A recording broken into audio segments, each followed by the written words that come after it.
가을비가 추적추적 내리는 아침입니다. 베란다 창문에 맺힌 물방울이 주르륵 흘러내리는 걸 보고 있으니 물음 마디마디가 쑤셔오는 게 영락없는 노인네네요. 제 이름은 박말순, 올해로 72이 되었습니다. 남들은 70이 넘으면 인생의 모진 풍파 다 겪어내고 마음의 평화를 얻는 나이라고들 합디다. 고희라는 말처럼 예전 같으면 드물게 장수한 나이니 이제는 그저 흘러가는 구름처럼 여생을 즐기면 된다고요. 서울 관악구의 이 번듯한 아파트, 효도하는 자식들, 그리고 삼시세끼 따뜻한 밥을 함께 먹을 수 있는 영감까지. 겉으로 보면 제 삶은 성공한 노년의 표본일지도 모릅니다. 하지만 비가 오는 날이면 저는 여전히 18살의 그 겁 많던 단발머리 소녀로 돌아갑니다.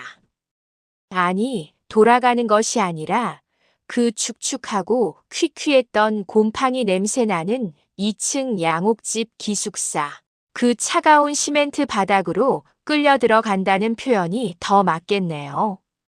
오늘 아침 식탁에 앉아 뉴스를 보던 영감이 혀를 차는 소리에 정신이 번쩍 들었습니다. 어휴, 세상이 말세다 말세야. 여보, 저거 좀 봐. 어린 중학생 놈들이 친구를 더럽게 짐승처럼 패고 앉았네. 옷 다 벗겨서 영상까지 찍고. 저게 사람이 할 짓인가? 영감이 가리키는 TV 화면 속에는 모자이크 처리된 아이들의 영상이 나오고 있었습니다. 피해 학생을 구석에 몰아넣고 낄낄거리며 발길질을 해대는 가해 학생들의 모습. 요즘 뉴스에서 심심찮게 보는 학교 폭력 보도였습니다. 영감은 숟가락으로 국을 휘저으며 말을 이었습니다. 요즘 애들은 참 독해. 우리 때는 말이야, 없어서 못 먹고 자랐어도 저렇게 악랄하지는 않았어? 콩 한쪽도 나눠 먹는다는 말이 그냥 있었나? 다 같이 가난했으니까 서로 돕고 의지하고 그랬지. 저런 끔찍한 짓은 상상도 못했어. 안 그래, 임자? 저는 들고 있던 수저를 저도 모르게 식탁 위에 떨어뜨리고 말았습니다. 쨍그랑 하는 날카로운 쇠소리가 거실의 정적을 깼습니다. 영감이 놀란 눈으로 저를 쳐다보더군요. 아이고, 왜 그래? 어디 아파? 손이 왜 그렇게 떨려? 저는 황급히 떨리는 손을 식탁 아래로 감추며 아무것도 아니라고, 그냥 손이 미끄러졌을 뿐이라고 얼버무렸습니다. 하지만 제 심장은 방망이질 치듯 거세게 뛰고 있었습니다.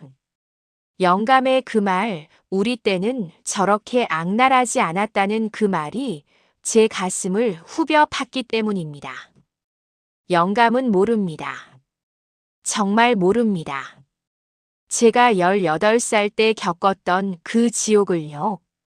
가난이 미덕이었고 순박함이 당연했던 그 시절, 산업역군이라는 거창한 이름 뒤에 숨겨져 있던 우리들의 진짜 민낯을 말입니다.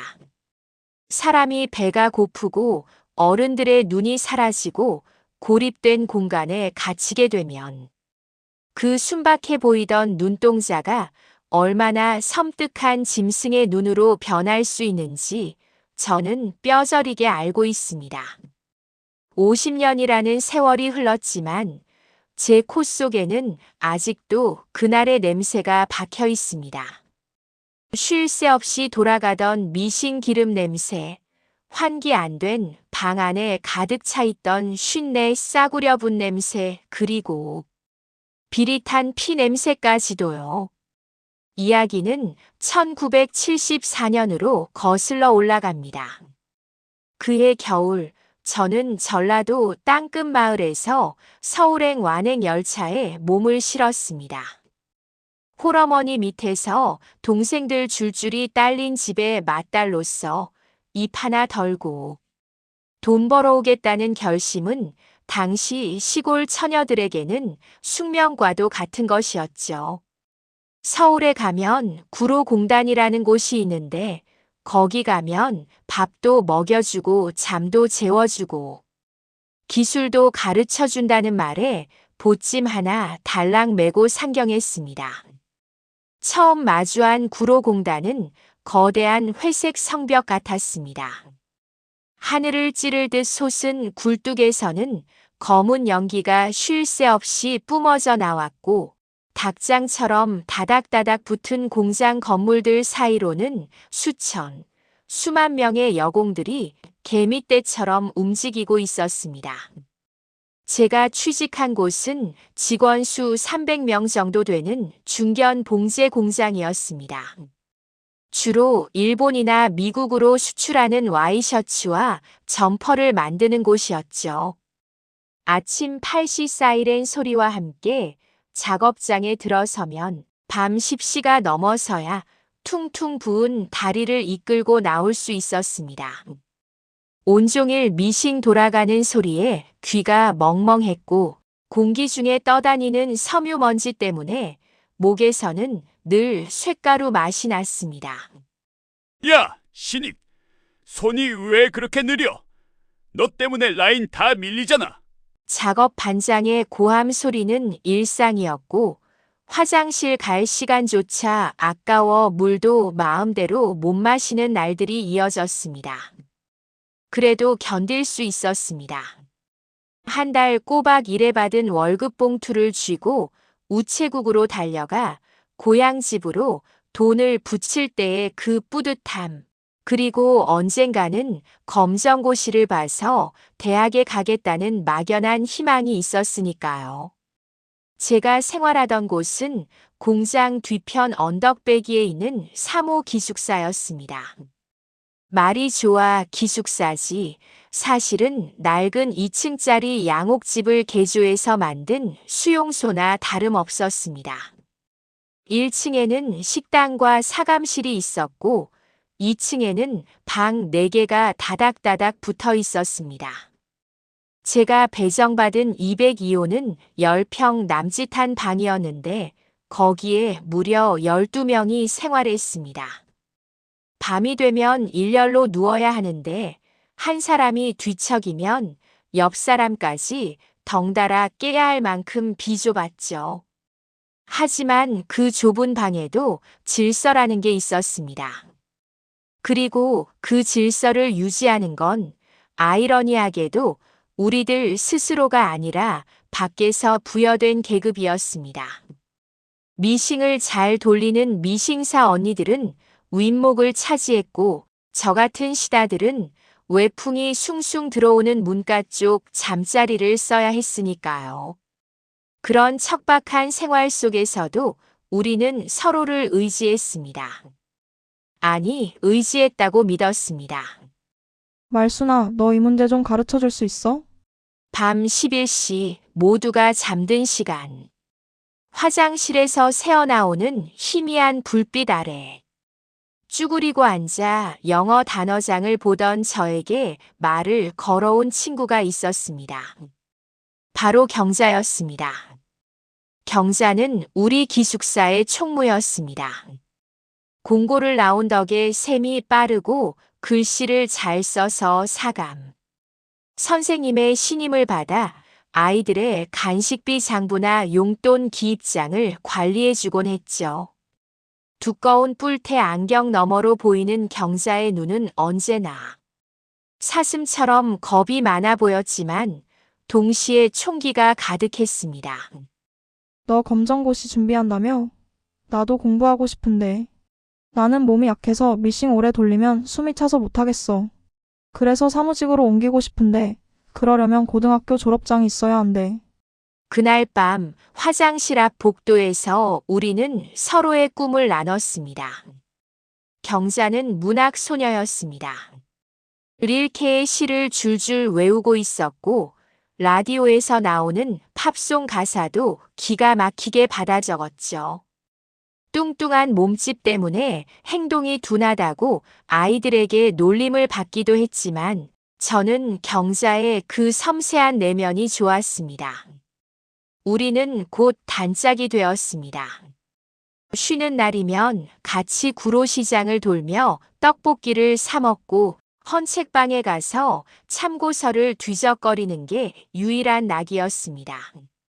하지만 우리 202호에는 또 다른 중심축이 있었습니다. 바로 춘자였습니다. 춘자는 저와 동갑이었지만 분위기는 전혀 달랐습니다. 입사한 지 2년 만에 어급 미싱사가 될 정도로 손재주가 좋았고 작업 반장의 총애를 한 몸에 받고 있었습니다. 춘자는 키가 크고 이목구비가 시원시원했습니다.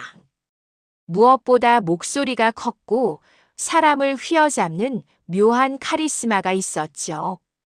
야, 이것들아. 청승맞게 무슨 공부냐? 어차피 우리 팔자는 공순이야. 돈 벌어서 시집이나 잘 가면 장땡이지. 오늘 월급날인데 고고장이나 가자. 춘자가 기숙사 문을 박차고 들어오면 방 안의 공기부터 달라졌습니다. 춘자는 유행하는 나팔바지에 꽃무늬 블라우스를 입고 당시로서는 구하기 힘든 미제 초콜릿이나 화장품을 꺼내놓으며 아이들의 환심을 샀습니다. 언니 이거 진짜 미제예요. 와, 냄새 좋다. 춘자야, 나도 한 번만 발라보자. 아이들은 춘자 주변으로 불나방처럼 모여들었습니다. 춘자는 그런 아이들을 거느리고 다니며 골목대장 노릇을 했습니다. 춘자에게 찍히면 기숙사 생활이 편치 않다는 걸 모두가 본능적으로 알고 있었으니까요.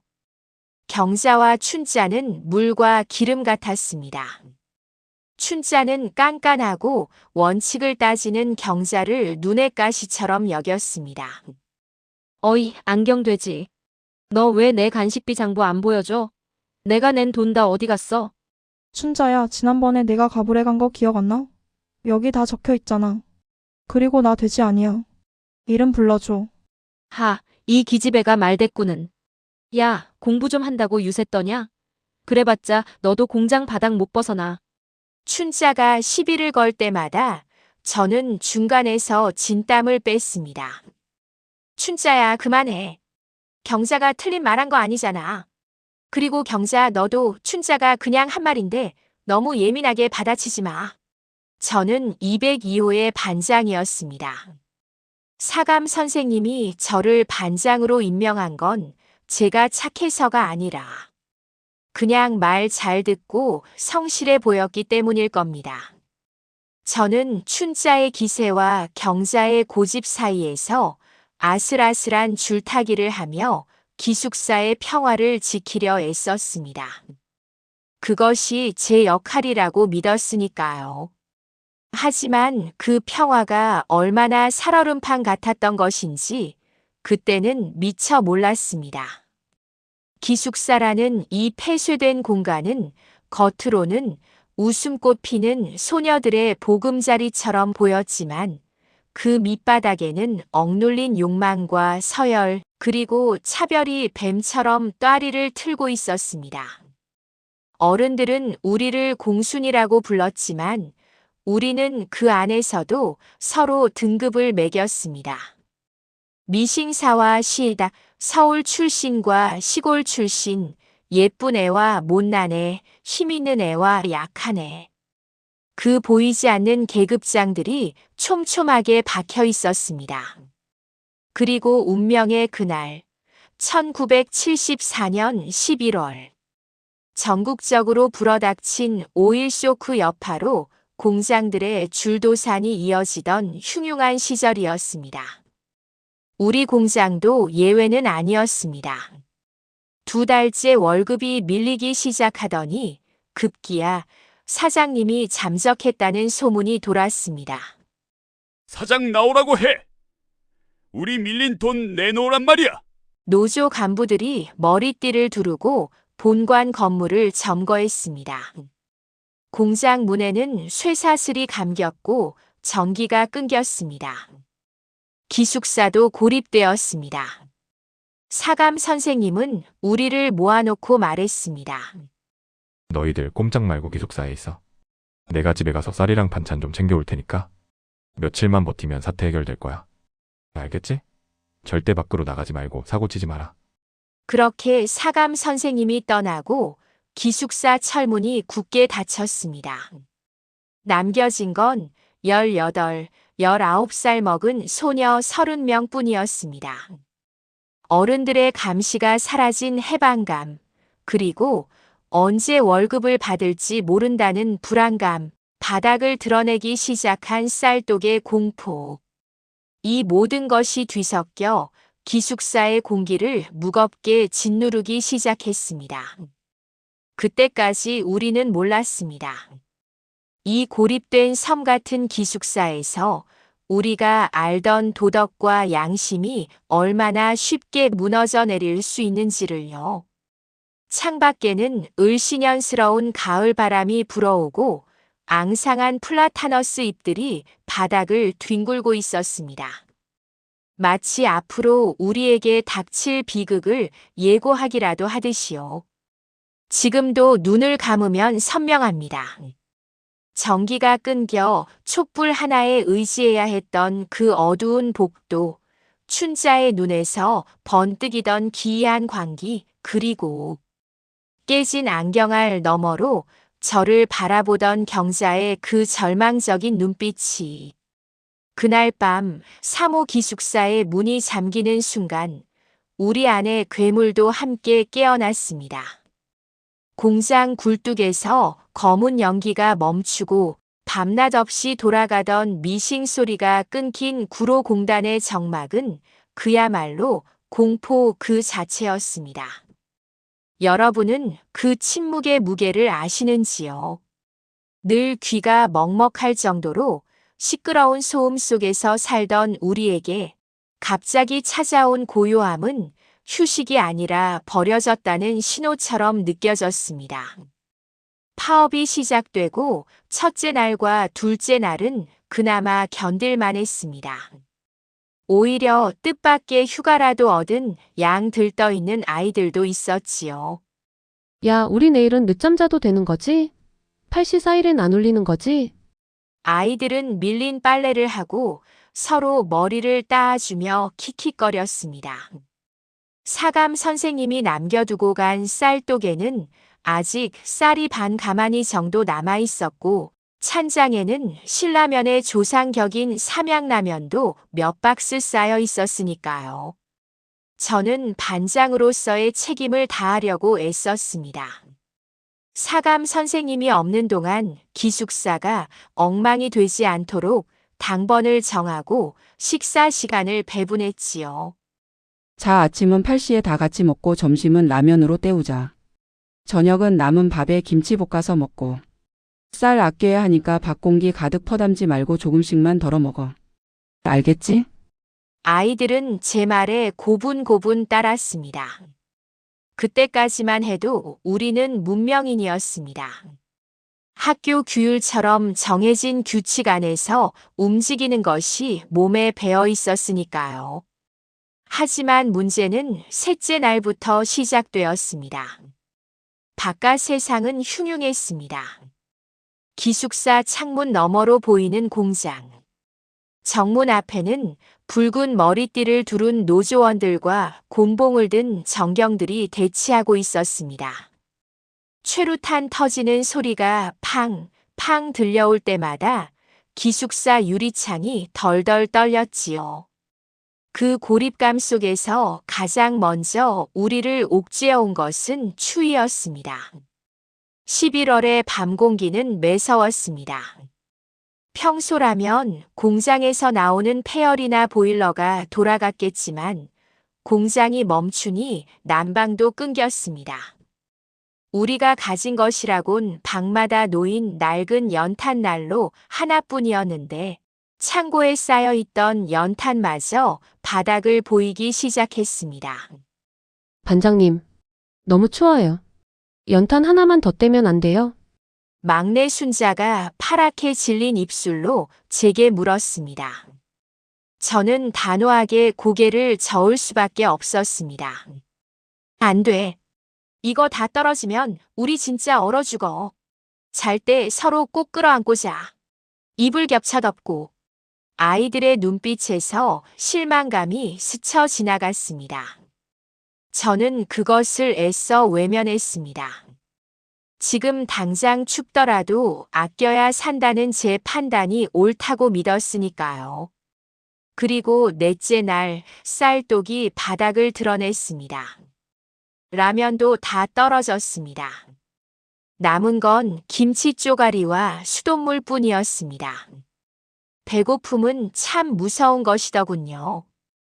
고된 노동을 할 때도 느껴보지 못한 백가죽이 등에 들러붙는 듯한 허기짐. 그것은 사람의 신경을 날카로운 칼날처럼 예민하게 만들었습니다. 아, 배고파 죽겠네. 사감 할망구는 쌀 가져온다더니 왜 안 오는 거야? 방구석에 누워있던 춘자가 짜증 섞인 목소리로 소리쳤습니다. 춘자의 그 한마디에 아이들의 억눌려 있던 불만이 본물 터지듯 터져 나왔습니다. 맞아. 우리 버리고 도망간 거 아니야? 우리 여기서 굶어 죽는 거 아니냐고. 불안은 전염병처럼 번졌습니다. 훌쩍거리는 아이, 화를 내는 아이, 멍하니 천장만 바라보는 아이. 202호의 질서가 흔들리기 시작했습니다. 그때 경자가 나섰습니다. 경자는 두꺼운 안경을 치켜올리며 특유의 차분한 목소리로 말했습니다. 얘들아, 진정해. 사감 선생님이 우릴 버릴 리가 없어. 지금 밖이 시끄러워서 못 들어오시는 걸 거야. 우리 조금만 더 참자. 내가 남은 회비로 내일 아침에 매점 아저씨한테 가서 건빵이라도 좀 사정해 볼게. 경자의 말은 논리적이고 합리적이었습니다. 하지만 굶주린 아이들에게 내일 건빵 사정해 본다는 말은 너무나 무기력하게 들렸습니다. 춘자가 코웃음을 쳤습니다. 야, 안경. 너는 지금 이 상황에 내일 타령이 나오냐? 매점 영감이 공짜로 주겠어? 그리고 그깟 건빵 몇 봉지로 누구 코에 붙여? 우린 지금 당장 배가 고프다고, 당장. 춘자는 자리에서 벌떡 일어났습니다. 그리고 제게 다가왔습니다. 박말순. 열쇠 내놔. 무슨 열쇠? 후문 열쇠 말이야. 사감이 갈 때 너한테 맡겼잖아. 저는 가슴이 철렁했습니다. 후문은 공장 밖, 즉 상가들이 있는 골목으로 연결되는 유일한 통로였습니다. 사감 선생님은 절대 밖으로 나가지 말라고 신신당부했었지요. 안 돼. 밖이 얼마나 위험한데. 전경들이 깔려있고 깡패들도 돌아다닌다고 했어. 절대 문 열어줄 수 없어. 제 거절에 춘자의 눈꼬리가 사납게 올라갔습니다. 이 꽉 막힌 기집애가 진짜. 야, 우리가 죄수야. 밥도 안 주면서 가둬놓게. 비켜. 내가 나가서 먹을 거 구해올 테니까. 안 된다니까. 춘자 너 사고 치면 우리 다 쫓겨나. 너만 믿고 기다리는 부모님 생각 안 해. 부모님 이야기까지 꺼내며 말렸지만 춘자는 저를 거칠게 밀쳐냈습니다. 힘에서 제가 밀렸습니다. 춘자는 제 주머니를 뒤져 열쇠 꾸러미를 낚아채더니 자기 패거리인 영숙이와 미자를 데리고 밖으로 나가버렸습니다. 춘자야, 가지 마. 경자와 제가 불렀지만 그들은 뒤도 돌아보지 않고 어둠 속으로 사라졌습니다. 남은 우리는 공포에 떨며 그들을 기다렸습니다. 혹시나 잡혀가진 않았을까, 사고가 나진 않았을까. 1시간, 2시간. 시간이 흐를수록 초조함이 극에 달했습니다. 그리고 자정이 넘었을 무렵 복도에서 왁자지껄한 소리가 들려왔습니다. 문 열어. 대장님 오셨다. 문을 열고 들어온 춘자의 모습은 충격적이었습니다. 양손 가득 검은 비닐봉지를 들고 있었는데 그 안에서 풍기는 냄새가 우리를 미치게 만들었습니다. 고소한 크림빵 냄새, 그리고 알싸한 소주 냄새. 춘자는 봉지를 방바닥에 쏟아부었습니다. 슈퍼에서 훔쳐왔는지 아니면 문 닫은 가게를 털었는지 알 수 없는 빵, 과자, 소세지, 그리고 두꺼비 그림이 그려진 소주병들이 와르르 쏟아졌습니다. 자, 배고픈 애들 다 모여. 오늘은 내가 쏜다. 춘자의 외침은 마치 구세주의 복음처럼 들렸습니다. 방금 전까지 배고픔에 신음하던 아이들의 눈이 뒤집혔습니다. 저와 경자가 말릴 새도 없었습니다. 언니, 저요, 저 하나만 주세요. 춘자야, 나 진짜 죽는 줄 알았어. 고마워. 아이들은 체면이고 규칙이고 다 집어던지고 빵을 향해 달려들었습니다. 허겁지겁 빵 봉지를 뜯어 입에 쑤셔 넣는 그 모습은 사람이 아니라 굶주린 짐승 떼 같았습니다. 춘자는 그 한가운데 앉아서 소주병을 따들이켰습니다. 캬, 이제 좀 살겠네. 야, 박말순. 봤냐? 이게 능력이야. 너처럼 방구석에 처박혀서 아끼자 참자 백날 떠들어봤자 배 안 불러. 행동을 해야 밥이 나오지. 춘자는 보란 듯이 빵 하나를 집어들고 흔들었습니다. 너도 배고프지? 와서 하나 먹어. 자존심 세우지 말고. 제 뱃속에서도 꼬르륵 천둥 소리가 났습니다. 침이 꼴깍 넘어갔습니다. 저 빵 한 입만 먹으면 살 것 같았습니다. 발이 저절로 움찔거렸습니다. 그때 제 옷자락을 잡는 손길이 있었습니다. 경자였습니다. 말순아, 가지 마. 저거 훔쳐온 거잖아. 우리 저거 먹으면 공범 되는 거야. 그리고 술. 기숙사에서 술 마시면 퇴사야. 알잖아. 경자의 손은 차갑게 떨리고 있었지만 눈빛만은 형형했습니다. 그 눈빛을 보자 정신이 들었습니다. 그래, 나는 반장이다. 내가 여기서 무너지면 끝이다. 저는 입술을 깨물며 고개를 돌렸습니다. 난 안 먹어. 그리고 춘자, 너 내일 날 밝으면 이거 다 사감 선생님한테 보고할 거야. 당장 치워. 제 말에 방 안의 공기가 싸늘하게 식었습니다. 빵을 씹던 아이들의 동작이 멈췄습니다. 춘자가 천천히 일어났습니다. 술 기운이 올라 붉어진 얼굴로 저와 경자를 노려보았습니다. 보고. 이 답답한 년들이 아직도 상황 파악이 안 되나 보네. 사감. 그 할망구가 언제 올 줄 알고. 그리고 온다 한들 내가 구해온 빵 처먹은 애들이 나를 불 것 같아? 아니면 너네 편을 들 것 같아? 춘자는 아이들을 둘러보며 물었습니다. 얘들아, 너네 내가 빵 훔쳤다고 이를 거야? 아니면 우리 배골케 만든 저 반장년 말을 들을 거야? 아이들은 빵을 손에 쥔 채 서로 눈치만 보았습니다. 하지만 누구도 춘자의 눈을 피하지 못했습니다. 아니, 이미 그들의 입속에 들어간 달콤한 크림 맛이 그들의 양심을 마비시키고 있었습니다. 춘자 언니 말이 맞아. 반장은 우리 굶어 죽게 놔뒀잖아. 맞아. 융통성이 없어. 융통성이. 한 명이 중얼거리자 다른 아이들도 동조하기 시작했습니다. 그 순간 202호의 권력 지형이 완전히 뒤집혔습니다. 규칙과 도덕을 내세우던 저의 리더십은 무너졌고 훔쳐온 빵과 술로 본능을 채워준 춘자가 새로운 왕으로 등극한 것입니다. 그날 밤은 길었습니다. 춘자 패거리는 촛불을 켜놓고 술판을 벌였습니다. 고고장 음악을 흉내내며 젓가락 장단을 두들기고 큰 소리로 노래를 불렀습니다. 반면 저와 경자는 구석진 문가 자리에 웅크리고 앉아 그 광란의 파티를 지켜봐야 했습니다. 배고픔보다 더 무서운 소외감, 그리고 알 수 없는 공포가 밀려왔습니다.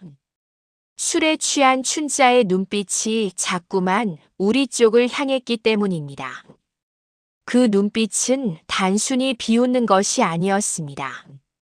자신의 왕국을 완성하기 위해 눈에 거슬리는 반란 분자를 어떻게 처리할까 고민하는 사냥꾼의 눈빛이었습니다.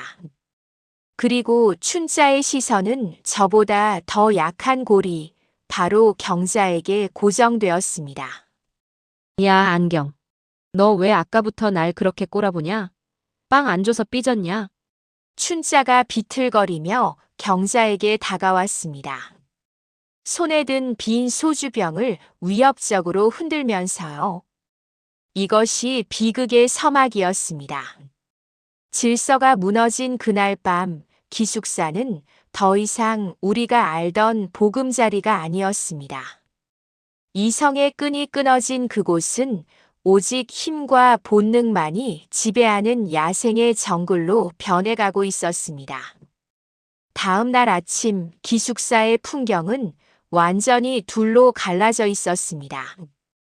밤새 술판을 벌이고 늦게까지 자다 일어난 춘자 패거리는 부스스한 얼굴로 일어났지만 그들의 눈에는 기이한 활기가 돌았습니다. 반면 저와 경자는 뜬 눈으로 밤을 지새워 퀭한 눈으로 그들을 바라보아야 했습니다. 방 안의 공기는 무거웠습니다. 어젯밤에 광란이 남긴 술 냄새와 과자 부스러기들이 바닥에 널려 있었고 그것은 마치 우리들의 무너진 양심처럼 보였습니다.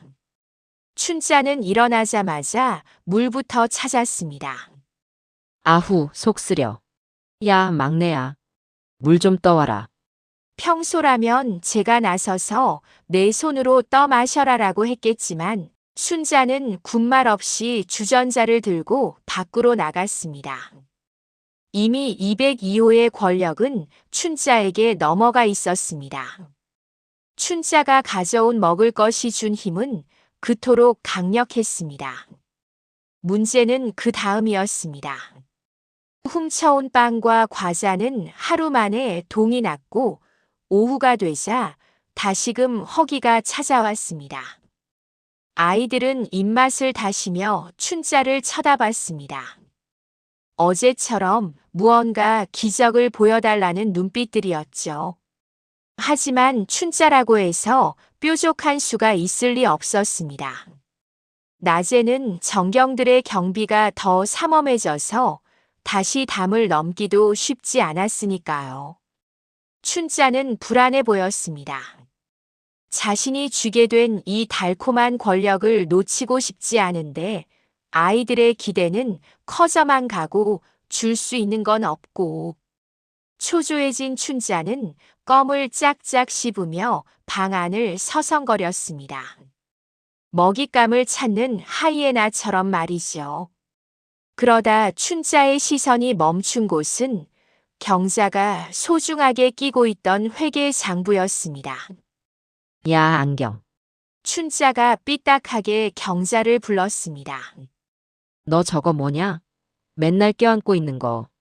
경자는 본능적으로 장부를 가슴에 품으며 움츠러들었습니다. 이거. 우리 간식비랑 비상금 적어놓은 장부잖아.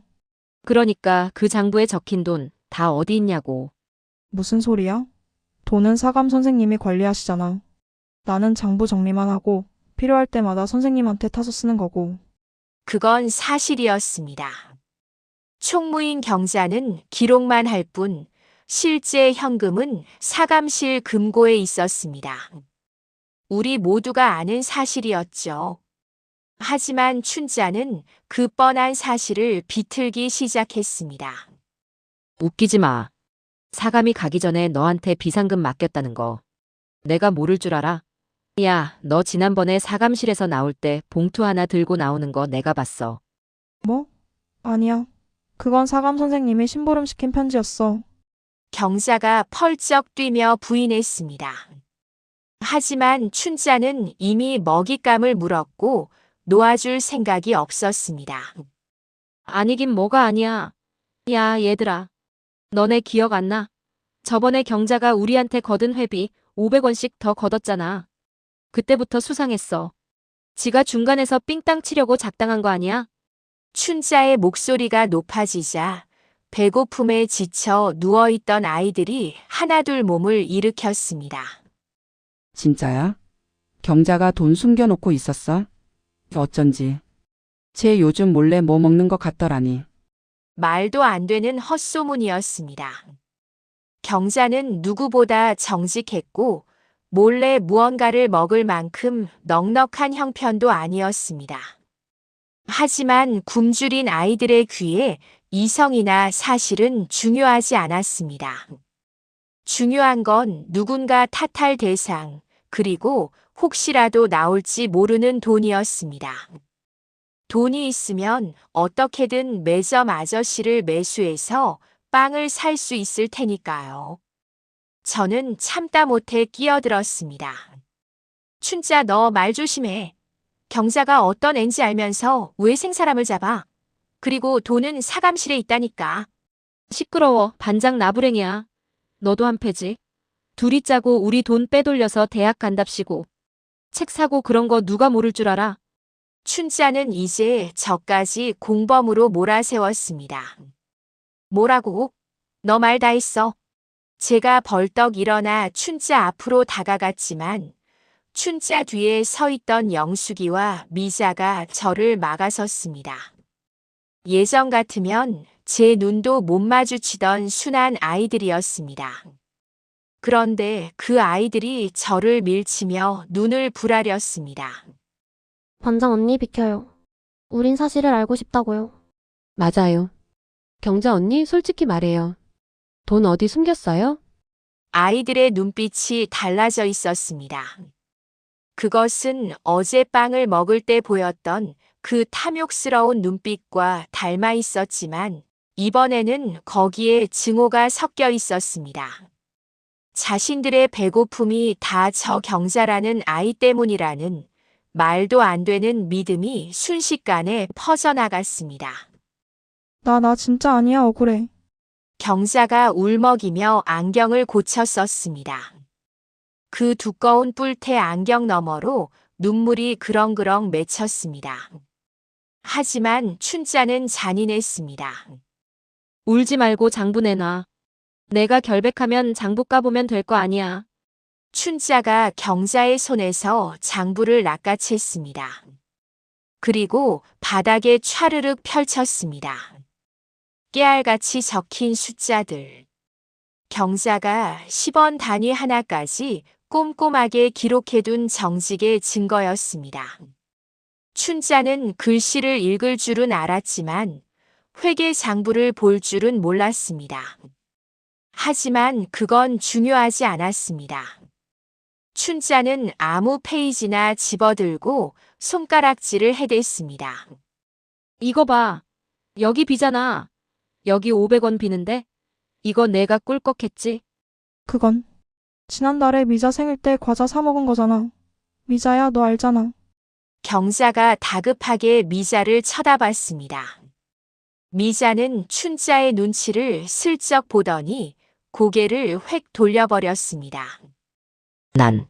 난 모르겠는데. 기억 안 나. 미자의 그 한마디가 결정타였습니다. 침묵하던 방관자가 거짓 증언자가 되는 순간 경자는 완벽한 도둑년이 되었습니다. 꺼봐. 기억 안 난다잖아. 이 나쁜 년. 우리가 피땀 흘려번 돈을 훔쳐? 춘자가 소리치자 아이들의 분노가 폭발했습니다. 와. 진짜 너무하다. 어떻게 친구 돈을 훔치냐? 우린 굶어 죽어가는데 혼자 배부르니까 좋니? 여기저기서 비난이 쏟아졌습니다. 설마 했던 의심은 이제 확신이 되었고 확신은 광기가 되었습니다. 아이들은 자신들이 겪는 이 고통의 원인을 찾아서 너무나 기뻐하는 것 같았습니다. 그 원인이 바로 눈앞에 있는 약하고 만만한 경자라는 사실에 안도하는 것 같기도 했습니다.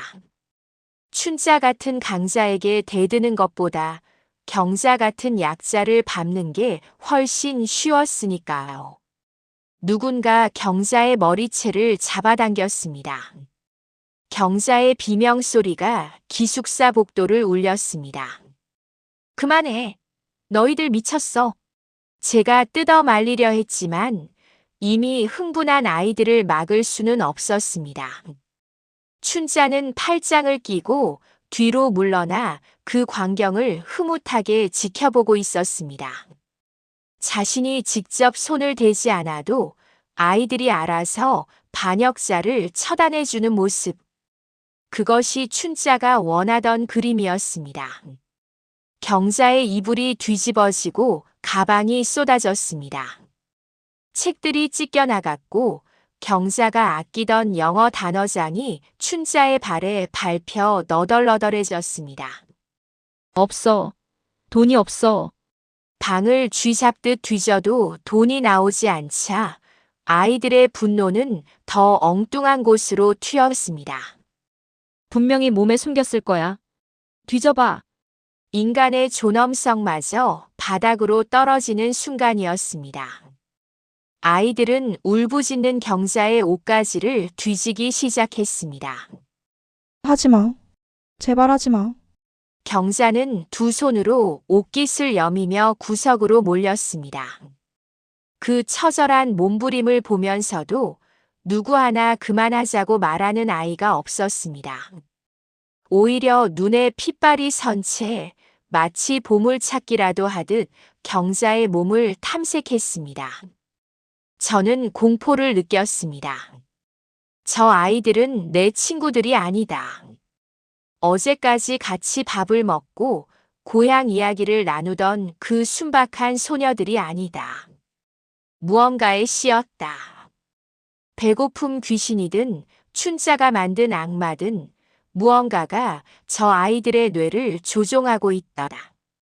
그리고 더 무서운 건 저 역시 그 공포에 질려 옴짝달싹 못하고 있다는 사실이었습니다. 제가 나서서 춘자의 멱살이라도 잡고 싸웠어야 했는데 저 짐승 같은 아이들이 나까지 공격할까봐, 나도 저렇게 발가벗겨지고 모욕당할까봐.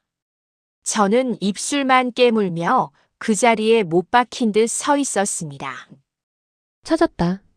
누군가 소리쳤습니다. 경자의 속옷 주머니에서 꼬깃꼬깃한 지폐 한 장이 나왔습니다. 1,000원짜리 한 장. 그건 경자가 어머니 약값으로 보내려고 아껴둔 땀 냄새 밴 비상금이었습니다. 이거 봐. 돈 있잖아. 훔친 거 맞네. 춘자가 씩 웃으며 앞으로 나섰습니다. 거 봐.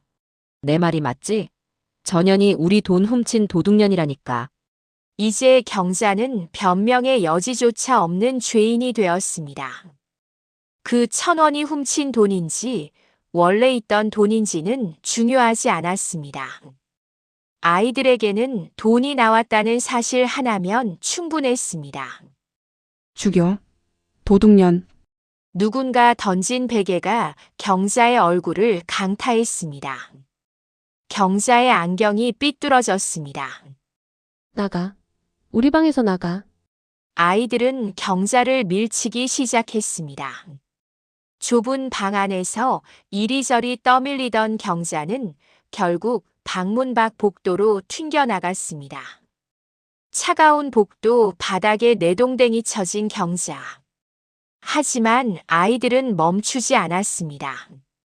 춘자를 선두로 아이들은 우르르 복도로 쏟아져 나왔습니다. 마치 먹잇감을 쫓는 사냥개들처럼. 어딜 도망가. 돈 더 내놔. 경자는 엉금엉금 기어서 뒷걸음질 쳤습니다. 말순아, 말순아. 경자가 저를 불렀습니다. 그 절박한 목소리. 살려달라는, 제발 이 미친 짓을 멈춰달라는 그 애원. 하지만 저는 고개를 돌려버렸습니다. 춘자와 눈이 마주치는 게 무서워서, 그 광기에 휩쓸리는 게 두려워서, 그 비겁한 외면이 잠시 후 벌어질 끔찍한 비극의 마지막 방아쇠가 될 줄은 꿈에도 모른 채 말입니다. 그렇게 날은 저물어가고 기숙사의 긴 그림자는 경자를, 그리고 우리 모두의 양심을 집어삼키고 있었습니다. 3호 기숙사의 밤은 낮보다 더 끔찍한 얼굴을 하고 우리를 기다리고 있었습니다. 사모 기숙사의 복도는 유난히 길고 어두웠습니다. 전기가 끊겨 캄캄한 어둠 속에서 아이들이 들고 나온 촛불 몇 개만이 위태롭게 흔들리고 있었습니다. 그 불빛에 비친 아이들의 그림자가 벽 위로 길게 늘어졌는데 그 모습이 꼭 춤을 추는 도깨비들 같아 보였습니다. 방에서 쫓겨난 경자는 차가운 시멘트 바닥을 기어 뒷걸음질 치고 있었습니다. 오지 마. 제발 오지 마. 경자의 목소리는 공포에 질려 쇳소리가 났습니다. 하지만 그 애처로운 목소리는 춘자. 패거리의 기세를 꺾기는커녕 오히려 잔인한 사냥 본능을 자극하는 신호탄이 되었습니다. 춘자가 맨발로 복도 바닥을 쿵쿵 밟으며 다가갔습니다. 야, 도망가면 우리가 못 잡을 줄 알았냐? 너 지금 도망가는 거 보니까 찔리는 게 있는 거지. 훔친 돈 어디다 숨겼어? 기숙사 옥상에 숨겼냐? 아니면 화장실 천장에 박아놨냐? 춘자의 손에는 여전히 빈 소주병이 들려 있었습니다. 그 병이 허공을 가를 때마다 붕붕 하는 섬뜩한 소리가 났습니다. 경자는 울먹이며 고개를 저었습니다. 아니라니까.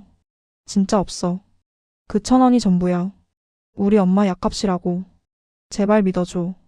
이게 끝까지 거짓말이네. 야, 얘들아. 이 기집애가 우리를 아주 바보로 아나보다. 털어. 나올 때까지 털어. 춘자의 명령이 떨어지자 뒤에 서 있던 아이들이 우르르 달려들었습니다. 영숙이가 경자의 머리채를 잡아챘고 미자가 경자의 주머니를 다시 뒤지기 시작했습니다. 아, 아파. 이거나. 경자가 비명을 지르며 발버둥 쳤지만 굶주림과 광기에 휩싸인 18살 소녀들의 힘을 당해낼 재간이 없었습니다. 저는 방문 문틀을 붙잡고 그 광경을 지켜보고 있었습니다. 다리가 덜덜 떨려서 서 있기조차 힘들었습니다. 말려야 해. 박말순, 내가 반장이잖아. 내 친구잖아. 머릿속에서는 수천 번도 더 소리를 질렀습니다. 당장 달려가서 춘자를 밀쳐내고 아이들에게 정신 차리라고 뺨이라도 때려야 한다고 생각했습니다. 하지만 제 몸은 얼음장처럼 굳어 움직이지 않았습니다. 춘자의 그 번들거리는 눈빛과 마주치는 순간 저 역시 저 차가운 바닥에 내동댕이 쳐질 것 같다는 원초적인 공포가 저를 지배했기 때문입니다. 비겁했습니다. 저는 그 순간 철저하게 비겁한 방관자였습니다. 그때였습니다. 발버둥 치던 경자가 영숙이의 손을 뿌리쳤습니다. 그 바람에 영숙이가 중심을 잃고 엉덩방아를 찧었습니다. 아야, 영숙이가 소리를 지르자 춘자의 눈썹이 꿈틀했습니다. 하, 이년 봐라. 이제 사람까지 쳐? 야, 안경. 너 눈에 뵈는 게 없냐? 춘자가 씩씩거리며 경자 앞으로 성큼성큼 다가갔습니다. 경자는 겁에 질려 헐떡거리며 춘자를 올려다보았습니다. 두꺼운 뿔테 안경 너머의 눈동자가 파르르 떨리고 있었습니다. 춘자는 허리를 숙여 경자의 얼굴을 빤히 들여다보았습니다. 그래. 눈에 뵈는 게 없어서 그렇다 이거지. 그 잘난 안경 믿고 설치는 거야? 춘자의 손이 순식간에 경자의 얼굴로 날아들었습니다. 경자의 얼굴에서 안경이 벗겨졌습니다. 춘자의 손에 들린 그 두꺼운 뿔테 안경. 그것은 고도근시인 경자에게는 세상과 소통하는 유일한 통로이자 제2의 눈이었습니다. 그 안경이 없으면 경자는 한치 앞도 구분하지 못하는 맹인이자 무력한 어린아이일 뿐이었습니다. 안 돼. 내 안경. 돌려줘. 경자가 허공에 손을 휘저으며 절규했습니다. 초점을 잃은 눈이 허공을 맴돌았습니다. 돌려줘. 이게 뭐 대수라고. 춘자는 비릿하게 웃으며 안경을 손가락 끝으로 빙빙 돌렸습니다. 공부한답시고 이거 끼고 유세 떨 때부터 꼴 보기 싫었어. 우리가 미싱 돌리느라 눈 빠질 때 너는 이거 쓰고 장부나 끄적거리면서 편하게 살았지. 이게 내 벼슬이지. 아니야. 춘자야, 잘못했어. 제발 돌려줘. 안 보여. 아무것도 안 보여. 경자는 자존심이고 뭐고 다 버리고 바닥에 엎드려 빌었습니다. 엉금엉금 기어서 춘자의 다리를 붙잡으려 했습니다. 하지만 춘자는 잔인했습니다. 춘자는 경자의 손이 닿으려는 찰나 안경을 바닥에 툭 떨어뜨렸습니다. 어머, 미끄러졌네. 그리고는 자신의 낡은 운동화 발로 그 안경을 지시겨 밟았습니다. 플라스틱 테가 부러지고 두꺼운 유리알이 깨지는 소리가 적막한 복도를 갈랐습니다. 그 소리는 마치 뼈가 부러지는 소리처럼 소름 끼치고 명징하게 들렸습니다. 경자의 입이 딱 벌어졌습니다. 바닥을 더듬던 손이 멈췄습니다. 깨진 유리 조각들이 촛불빛을 받아 반짝였습니다. 그것은 경자의 세상이 산산조각 나는 모습이었습니다. 어때? 이제 세상이 좀 공평해 보이냐? 우리처럼 너도 캄캄하지? 춘자는 짓밟은 안경 잔해를 발로 툭툭 찼습니다. 그 순간 제 가슴 속에서도 무언가가 우지끈하고 부러져 나갔습니다. 그것은 제가 간신히 붙들고 있던 이성의 끈이었고 인간으로서 지켜야 할 마지막 자존심이었습니다.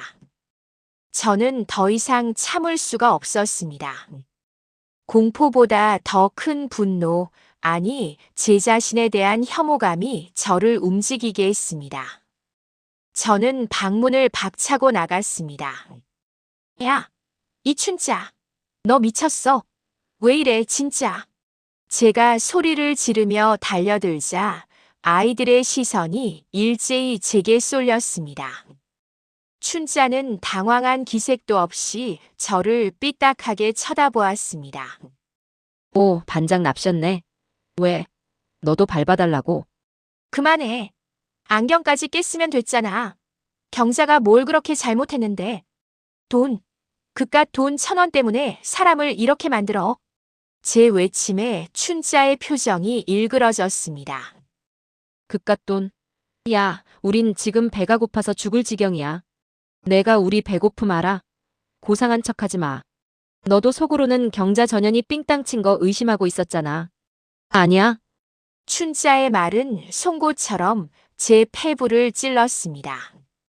맞습니다. 저 역시 마음 한구석에서는 혹시 경자가 하는 의심을 품었던 순간이 있었습니다. 그 찰나의 불신이 저를 춘자 앞에 당당하지 못하게 만들었습니다. 말순아, 바닥에 주저앉은 경자가 초점 없는 눈으로 제 목소리가 들리는 쪽을 향해 손을 뻗었습니다. 나 좀 일으켜줘. 무서워. 여기가 어딘지 모르겠어. 경자는 방향 감각을 완전히 상실한 상태였습니다. 여기가 복도 한복판인지 아니면 낭떠러지 끝인지 구분하지 못하고 있었습니다. 제가 경자에게 다가가려는 순간 춘자가 제 앞을 가로막았습니다. 어딜 가? 아직 신문 안 끝났어. 야, 안경. 너 지금 쇼하지 마. 안 보이는 척하지 말라고. 춘자는 경자의 어깨를 발로 툭 밀었습니다. 일어나. 일어나서 돈 내놓으란 말이야. 춘자의 발길질에 경자가 비틀거렸습니다. 경자는 중심을 잡으려고 허우적거리며 뒷걸음질을 쳤습니다. 문제는 그곳이 평지 복도가 아니었다는 점입니다. 낡은 양옥집을 개조한 기숙사의 2층. 복도 끝에는 1층으로 내려가는 가파른 시멘트 계단이 입을 벌리고 있었습니다. 평소에도 조명이 어두워 발을 헛디디기 쉬운 그곳. 경자는 자신이 어디 서 있는지도 모른 채 춘자의 위협을 피해 계속 뒤로 물러났습니다. 경자의 발 뒤꿈치가 계단 끝 모서리에 닿았습니다. 허공이었습니다. 경자의 몸이 기우뚱했습니다. 그 찰나의 순간 시간이 멈춘 것 같았습니다. 촛불 그림자가 춤을 멈추고 춘자의 비릿한 웃음이 굳어지고 아이들의 함성도 뚝 끊겼습니다. 저는 보았습니다. 깨진 안경 알 없이 텅 빈 눈으로 허공을 응시하던 경자의 얼굴을, 그리고 살기 위해 허우적대던 그 손이 제발 잡아달라고 애원하던 그 손이 아무것도 잡지 못하고 허공을 가르는 모습을. 경자야. 제 비명 소리가 터져 나오기도 전에 중력은 경자를 잡아 끌었습니다. 둔탁한 소리가 났습니다. 단단한 시멘트 계단 모서리에 부딪히며 굴러떨어지는 소리가 이어졌습니다. 그것은 짐짝이 떨어지는 소리가 아니었습니다. 살아있는 사람, 내 친구, 따뜻한 피가 흐르는 18살 소녀의 몸이 부서지는 소리였습니다. 그리고 마지막으로 퍽 하는 소리와 함께 정적이 찾아왔습니다. 1층 바닥, 차가운 타일 위에 경자가 널브러져 있었습니다. 마치 실 끊어진 인형처럼 목이 기이한 각도로 꺾이고 다리가 뒤틀린 채로.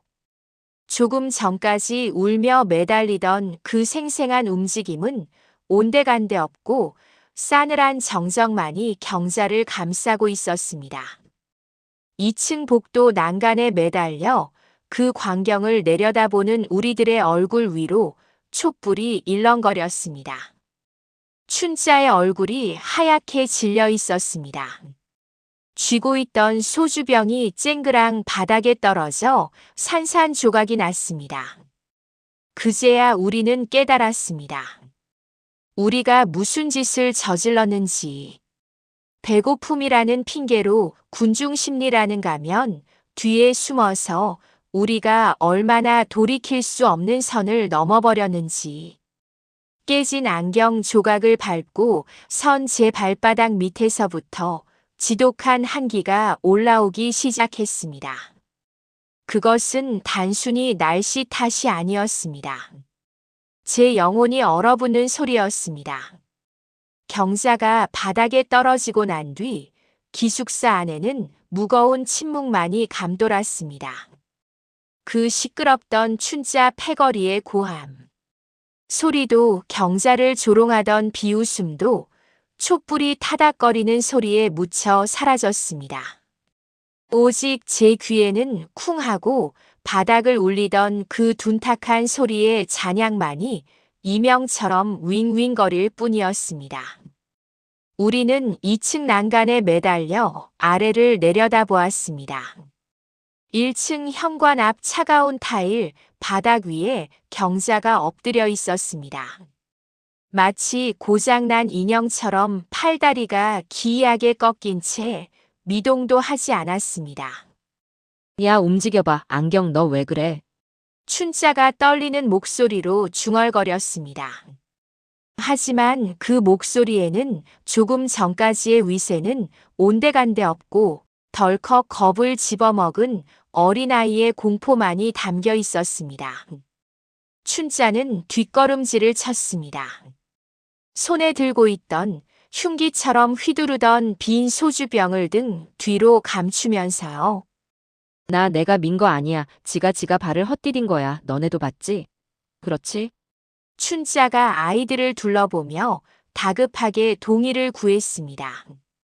하지만 방금 전까지 춘자를 대장이라 부르며 따르던 영숙이와 미자도 입을 꾹 다물고 시선을 피했습니다. 사건이 벌어지자 그 견고해 보이던 악의 연대는 모래성처럼 허무하게 무너져 내렸습니다. 그때였습니다. 굳게 잠겨있던 1층 현관 철문 밖에서 쇠사슬 풀리는 소리가 났습니다. 그 소리는 마치 지옥의 문이 열리는 소리처럼 혹은 심판관이 당도하는 소리처럼 우리의 심장을 얼어붙게 만들었습니다. 얘들아, 사감 선생님 왔다. 문 열어라. 익숙한 목소리였습니다. 며칠간 자리를 비웠던 사감 선생님이었습니다. 녹슨 경첩이 비명을 지르며 육중한 철문이 열렸습니다. 바깥의 찬바람과 함께 며칠 만에 보는 전기 불빛이 손전등을 통해 기숙사 안으로 쏟아져 들어왔습니다. 사감 선생님은 양손에 쌀자루와 반찬통을 들고 들어오셨습니다. 아이고 힘들다. 너희들 밥은 챙겨 먹었냐? 파업 타결돼서 이제 전기랑 수도도 들어올 거다. 내가 떡이랑 고기도 좀 사와. 활기차게 들어오던 사감 선생님의 말이 뚝 끊겼습니다. 손전등 불빛이 바닥에 쓰러진 경자를 비추었기 때문입니다. 사감 선생님은 들고 있던 짐을 바닥에 떨어뜨렸습니다. 쌀자루가 터지면서 하얀 쌀알들이 경자의 피 묻은 머리맡으로 흩뿌려졌습니다. 이게 무슨 일이냐? 경자야. 김경자.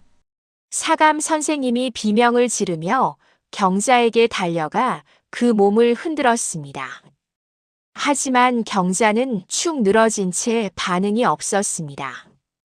사감 선생님은 하얗게 질린 얼굴로 고개를 들어 2층 난간에 서 있는 우리를 올려다보았습니다. 그 눈빛. 저는 평생 그 눈빛을 잊을 수 없습니다. 그것은 제자를 걱정하는 스승의 눈빛이 아니었습니다. 인간이 아닌 짐승을 바라보는 듯한 혐오와 경멸 그리고 공포가 뒤섞인 눈빛이었습니다. 너희들 도대체 무슨 짓을 한 거야? 사람이 죽어가는데 저렇게 보고만 있어? 사감 선생님의 고함 소리에 그제야 아이들이 울음을 터뜨리기 시작했습니다. 흐앙. 선생님, 무서워요. 조금 전까지 친구를 사냥감처럼 몰아세우던 그 잔인한 아이들이 어른이 나타나자 다시 나약한 여고생으로 돌아가 징징거리고 있었습니다. 그 모습이 어찌나 가증스럽고 역겨웠는지 모릅니다. 하지만 저 역시 울음이 터져 나오는 걸 막을 수 없었습니다.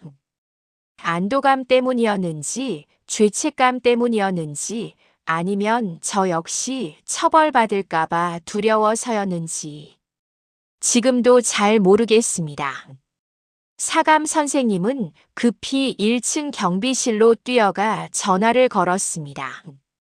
곧이어 앰뷸런스 사이렌 소리가 요란하게 울리며 공단 골목을 채웠습니다. 구급대원들이 들것에 경자를 실어 나가는 동안 우리는 1층 로비에 무릎을 꿇고 앉아 있었습니다. 사감 선생님은 몽둥이를 들고 우리 앞을 왔다 갔다 하며 숨을 몰아쉬었습니다. 말해. 누가 그랬어? 누가 밀었어? 사감 선생님의 추궁이 시작되었습니다.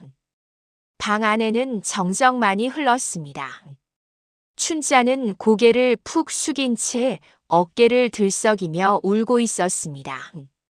그 당당하던 기세는 어디 가고 세상에서 제일 불쌍한 척 연기를 하고 있었습니다. 사감 선생님의 시선이 저에게 꽂혔습니다. 박말순, 네가 반장이잖아. 네가 말해봐.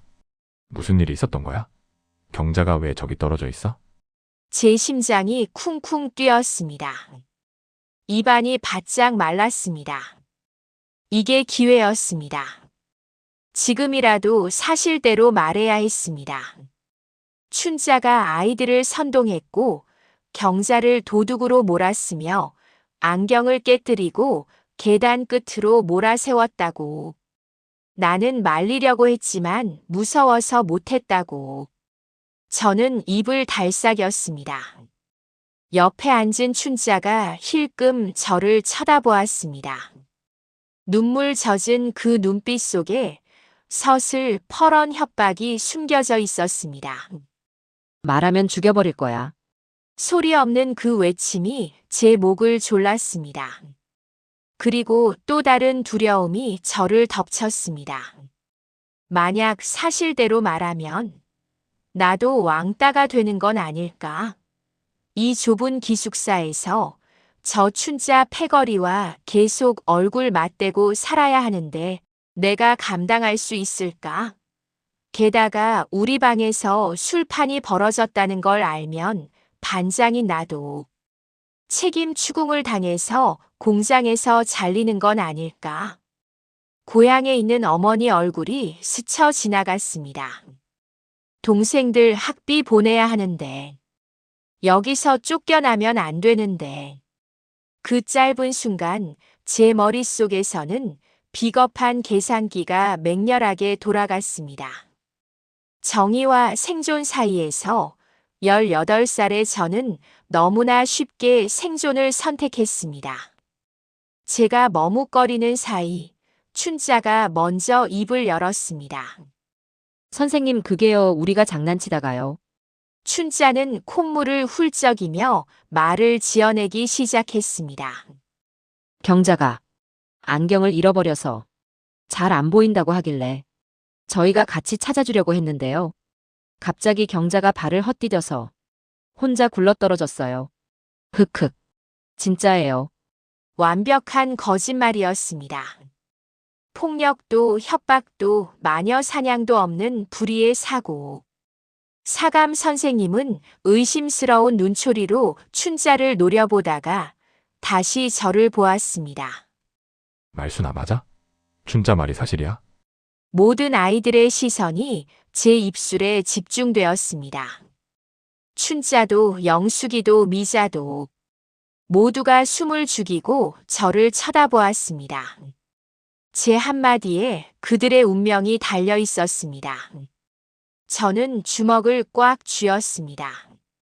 손톱이 손바닥을 파고들어 피가 날 것 같았습니다. 아니에요. 거짓말이에요. 속으로는 그렇게 외쳤습니다. 하지만 제 입 밖으로 나온 말은 전혀 달랐습니다. 네. 기어들어가는 목소리였습니다. 맞아요. 경자가 눈이 나빠서 실수로 떨어졌어요. 그 순간 춘자가 안도의 한숨을 내쉬는 게 느껴졌습니다. 아이들의 굳어있던 어깨가 풀렸습니다. 사감 선생님은 잠시 저를 빤히 바라보았습니다. 선생님은 뭔가 석연치 않다는 걸 눈치챘을 겁니다. 바닥에 흩어진 쌀알, 깨진 소주병 조각, 그리고 아이들의 눈에 서린 죄책감. 산전수전 다 겪은 사감 선생님이 그걸 모를 리 없었겠지요. 하지만 선생님도 피곤해 보였습니다. 파업 때문에 며칠 동안 시달렸고 공장 측에서는 사고가 나면 시끄러워지는 걸 원치 않을 테니까요. 그냥 단순 실족 사고로 처리하는 편이 모두에게 편했을 겁니다. 알았다. 일단 너희들은 방에 들어가 있어. 내일 날 밝으면 다시 얘기하자. 사감 선생님은 체념한 듯 손을 휘저었습니다. 그렇게 우리는 공범이 되었습니다. 경자를 밀어뜨린 건 춘자의 공포 분위기였지만 경자를 지옥으로 아주 보내버린 건 바로 저의 거짓말이었습니다. 방으로 돌아온 우리는 아무 말도 하지 않았습니다. 춘자도 더 이상 대장 노릇을 하지 못하고 구석에 처박혀 이불을 뒤집어 썼습니다. 불 꺼진 방, 차가운 윗목에 누워 저는 밤새도록 천장만 바라보았습니다. 천장의 얼룩이 자꾸만 깨진 경자의 안경처럼 보였습니다. 귀에서는 환청이 들렸습니다. 말순아, 너는 나 믿지? 경자의 그 마지막 목소리가 날이 밝았습니다. 전기가 들어오고 보일러가 돌아가고 공장 사이렌 소리가 다시 울리기 시작했습니다. 기숙사는 언제 그랬냐는 듯 다시 평온한 일상으로 돌아왔습니다. 하지만 202호의 공기는 죽어 있었습니다. 우리는 서로 눈을 마주치지 않았습니다. 밥을 먹을 때도 세수를 할 때도 마치 유령처럼 소리 없이 움직였습니다. 며칠 뒤 병원에서 소식이 들려왔습니다. 경자는 다리가 복합골절되어 수술을 받았지만 평생 다리를 절게 될 거라고 했습니다. 그리고 부모님이 오셔서 경자를 데리고 고향으로 내려가셨다고 했습니다. 경자는 짐을 챙기러 오지도 못했습니다. 경자의 짐은 사감 선생님이 대충 싸서 보냈으니까요. 경자가 떠나던 날, 저는 공장 옥상에 올라가 멀어지는 용달차를 멍하니 바라보았습니다. 경자는 끝까지 아무 말도 하지 않았다고 합니다. 춘자가 자기를 밀었다고도, 아이들이 괴롭혔다고도, 제가 거짓말을 했다고도, 그저 실수였어요 라고만 했다는 말을 전해 들었을 때 저는 차라리 경자가 와서 내 뺨을 때리고 욕이라도 해주길 바랐습니다. 그 침묵이, 그 체념이 저를 더 미치게 만들었습니다. 경자는 알고 있었던 겁니다.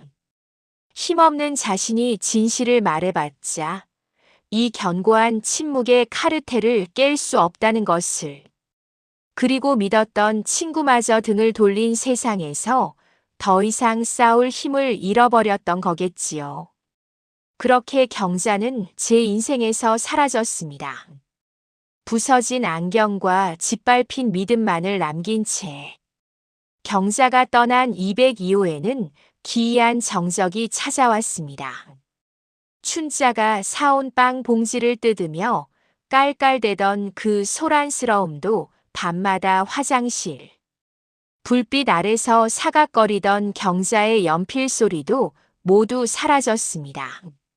남은 것은 오직 미싱 돌아가는 소음과 우리들 가슴 속에 따리를 튼 죄책감뿐이었습니다. 우리는 마치 약속이라도 한 듯 그날 밤의 일에 대해 입을 닫았습니다. 누구 하나 그때 우리가 너무 심했지 라거나 경자는 잘 있을까? 라는 말을 꺼내지 않았습니다. 그 이름을 입에 올리는 순간 우리가 덮어두었던 그 추악한 진실이 다시 튀어올라 우리를 핥혀버릴 것만 같았기 때문입니다. 춘자의 위세도 예전 같지 않았습니다. 경자가 쫓겨난 후 춘자는 다시 기숙사의 여왕으로 군림할 줄 알았겠지만 천만의 말씀이었습니다. 아이들은 춘자를 무서워하긴 했지만 예전처럼 따르지는 않았습니다. 오히려 춘자가 다가오면 슬금슬금 자리를 피하거나 눈을 내리깔았습니다. 그것은 존경이 아닌 경멸 섞인 공포였습니다. 자신들의 손에 피를 묻히게 만든 장본인, 우리 모두를 공범으로 만든 마녀. 아이들은 본능적으로 춘자를 멀리했습니다. 춘자 역시 점점 피폐해져 갔습니다. 밤마다 악몽을 꾸는지 비명을 지르며 깨기 일쑤였고 작업장에서도 실수를 연발해 반장님께 욕을 먹는 날이 많아졌습니다. 그 당당하던 목소리에는 신경질적인 도끼만 남았고 화장만 점점 더 짙어져 마치 가면을 쓴 사람처럼 보였습니다. 어느 날 밤 화장실에서 구역질하는 소리가 들려가 보았습니다. 춘자였습니다. 춘자는 세면대를 붙잡고 속을 개워내고 있었습니다. 거울 속에 비친 춘자의 얼굴은 화장이 눈물과 땀으로 범벅이 되어 괴기스러웠습니다. 뭘 봐? 춘자가 거울을 통해 저를 노려보았습니다. 하지만 그 눈빛은 떨리고 있었습니다. 너 나 욕하고 있지? 속으로 고소해하고 있지? 내가 경자 내쫓아서 천벌 받는 거라고 생각하지? 저는 아무 말도 할 수 없었습니다. 춘자의 말이 맞았으니까요. 저는 속으로 춘자를 원망하고 있었습니다. 내가 그랬잖아. 내가 시작했잖아. 나는 그냥 휩쓸린 것뿐이야. 그렇게 모든 잘못을 춘자에게 떠넘기며 제 죄책감을 덜어내려 하고 있었으니까요. 웃기지 마, 박말순. 너도 똑같아. 아니, 내가 더 나빠. 차라리 나처럼 악역이나 자처했으면 몰라. 너는 반장이랍시고 고상한 척은 다 하면서 결정적인 순간엔 입 싹 닦았잖아. 내가 그때 사실대로 말했으면 경자 안 쫓겨났어. 안 그래? 춘자의 독설은 비수가 되어 제 가슴에 꽂혔습니다. 부정할 수 없었습니다. 춘자는 행동하는 악마였지만 저는 침묵하는 위선자였습니다. 그해 겨울이 지나고 봄이 올 무렵 춘자는 공장을 그만두었습니다. 어느 날 아침 춘자의 자리가 텅 비어 있었습니다. 야반도주하듯 짐을 싸서 사라진 것입니다. 소문에는 고향으로 내려가 시집을 갔다고도 하고 술집으로 팔려갔다고도 했지만 진실은 알 수 없었습니다. 그렇게 우리를 공포로 몰아넣었던 3호 기숙사의 독재자는 허무하게 사라졌습니다. 춘자가 떠난 후 저는 미친 듯이 일하고 공부했습니다. 그것만이 제가 할 수 있는 유일한 속죄라고 생각했습니다. 경자가 그토록 원했던 검정고시 합격증. 그것을 따서 경자 목까지 살아야 한다고 스스로에게 최면을 걸었습니다. 낮에는 미싱을 돌리고 밤에는 코피를 쏟아가며 책을 봤습니다. 졸음이 쏟아질 때마다 허벅지를 바늘로 찔러가며 버텼습니다. 그리고 2년 뒤 저는 대입 검정고시에 합격했습니다. 합격 통지서를 받아든 날 저는 기쁘지 않았습니다. 오히려 펑펑 울었습니다. 이 종이 쪼가리가 뭐라고. 이게 뭐라고 내 친구를 배신하고 그 지옥 같은 밤을 외면했나. 공장을 떠나던 날 저는 3호 기숙사 계단 앞에 잠시 섰습니다. 경자가 굴러떨어졌던 그 차가운 시멘트 바닥. 그곳에는 여전히 희미한 얼룩이 남아있는 것 같았습니다. 저는 그 자리에 국화꽃 한 송이를 몰래 놓고 나왔습니다. 그것이 제가 할 수 있는 고작이었습니다. 세월은 야속하게도 빠르게 흘렀습니다. 저는 대학을 가고 좋은 남자를 만나 결혼을 하고 아이들을 낳아 길렀습니다. 남들이 보기엔 개천에서 용난 성공한 인생이었지요. 하지만 제 마음속 깊은 곳에는 언제나 그늘이 져 있었습니다. 길을 가다가도 뿔테 안경을 쓴 여학생만 보면 가슴이 철렁 내려앉았습니다. 다리를 저는 사람을 보면 저도 모르게 고개를 숙였습니다. 그리고 TV에서 집단 따돌림이나 폭력 뉴스가 나올 때면 남들처럼 쉽게 욕을 할 수가 없었습니다. 화면 속 가해자들의 모습 위로 18살의 제 얼굴이 겹쳐 보였기 때문입니다. 한 번은 딸아이가 중학교 때 울면서 집에 온 적이 있습니다. 엄마 반 애들이 은지를 왕따 시켜. 체육 시간에 아무도 짝 안 해주려고 하고. 나도 은지랑 놀면 왕따 될까봐 짝 못 해줬어. 나 너무 비겁하지? 딸아이를 안아주며 저는 소리 없이 울었습니다. 아니야. 무서워서 그런 거야. 누구나 그래. 괜찮아. 딸을 위로하는 척했지만 사실 그건 저 자신에게 하는 변명이었습니다. 50년 전 그날 밤 방문 틀을 붙잡고 떨고 있던 18살 박말순에게 하는 구차한 위로였습니다. 업보이라는 게 있나 봅니다. 나이가 들수록 옛 기억은 흐려지는 게 아니라 더 선명하게 돋아납니다. 비 오는 날 쑤시는 무릎처럼 마음의 뼈마디가 시려옵니다. 경자는 어떻게 살았을까요? 다리는 고쳤을까요? 꿈꾸던 문학 소녀가 되었을까요? 아니면 그날의 상처 때문에 세상을 원망하며 숨어 살았을까요? 그 알 수 없는 안부가 평생 저를 따라다니며 괴롭힙니다. 이것이 제가 치러야 할 대가겠지요. 성공하고 가정을 꾸리고 편안한 노후를 보내고 있어도 결코 지워지지 않는 배신자라는 주운 글씨.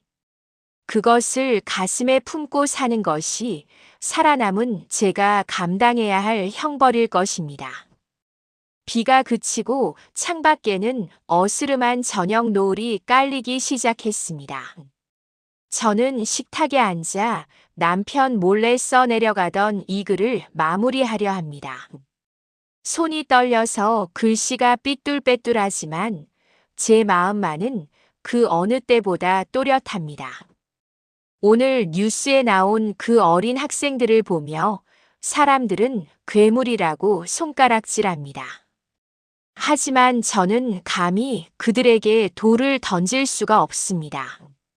그 아이들의 마음속에 자라난 괴물이 50년 전 제 안에도 똑같이 살고 있었음을 알기 때문입니다. 우리는 흔히 나는 착한 사람이야. 나는 법 없이도 살 사람이야 라고 믿으며 살아갑니다. 하지만 극한 상황이 오면 내 밥그릇이 위협받고 내 안위가 흔들리면 그 얇은 도덕의 껍질은 너무나 쉽게 벗겨집니다. 그리고 그 밑바닥에는 춘자처럼 남을 짓밟는 잔인함이나 저처럼 불의를 보고도 눈 감는 비겁함이 따리를 틀고 있습니다. 특히 저 같은 방관자들이야말로 가장 무서운 가해자일지도 모릅니다. 나는 때리지 않았어. 나는 욕하지 않았어라는 변명 뒤에 숨어서 악이 자라날 수 있는 토양을 만들어주니까요. 그때 제가 용기 내어 그만해 라고 소리쳤다면, 아니 사감 선생님께 솔직하게 말만 했더라도 제 친구 경자의 인생은 달라졌을 겁니다. 허공에 대고 불러봅니다. 경자야. 김경자. 지금 어디에 있니? 살아는 있니? 만약 살아있다면 이제 우리도 칠순 할머니가 되었겠구나. 내가 그토록 좋아하던 릴케의 시, 나는 아직도 기억하고 있어. 주여, 가을이 왔습니다. 지난 여름은 참으로 위대했습니다. 우리의 그의 가을은 위대하지도 아름답지도 않았지만 그래도 너와 함께 영어 단어를 외우던 그 시간만큼은 진심이었다고 말하고 싶어. 경자야, 정말 미안하다. 너를 밀어버린 춘자보다 침묵했던 내가 더 나빴어. 부러진 내 안경을 다시 맞춰주지도 못하고 넘어진 너를 일으켜 세워주지도 못하고 도망쳐서 정말 미안해. 이 늙은이의 뒤늦은 사과가 무슨 소용이 있겠냐마는. 그래도 죽기 전에 꼭 한 번은 내 입으로 뱉어내고 싶었어. 내가 짊어졌던 그 억울한 누명, 평생 절뚝이며 걸어야 했던 그 고통. 내가 다 기억하고 있다고. 내가 증인이라고. 혹시라도 이 방송을 듣고 있는 분들 중에 저처럼 가슴 한구석에 묻어둔 부끄러운 기억이 있는 분이 계신가요? 그렇다면 늦기 전에 용기를 내세요. 저처럼 50년을 기다리지 마시고 지금 당장 미안하다고 말하세요. 사과는 상대방을 위해서 하는 게 아닙니다. 바로 당신 자신, 그 죄책감의 감옥에서 스스로를 꺼내주기 위해 하는 것입니다. 제 긴 이야기를 들어주셔서 감사합니다. 부디 여러분의 삶에는 저 같은 후회가 남지 않기를, 비겁한 침묵보다는 용기 있는 외침이 함께하기를 간절히 바랍니다. 구독과 좋아요를 눌러주시면 제게 많이 힘이 될 것 같네요. 오랜 시간 들어주셔서 감사합니다.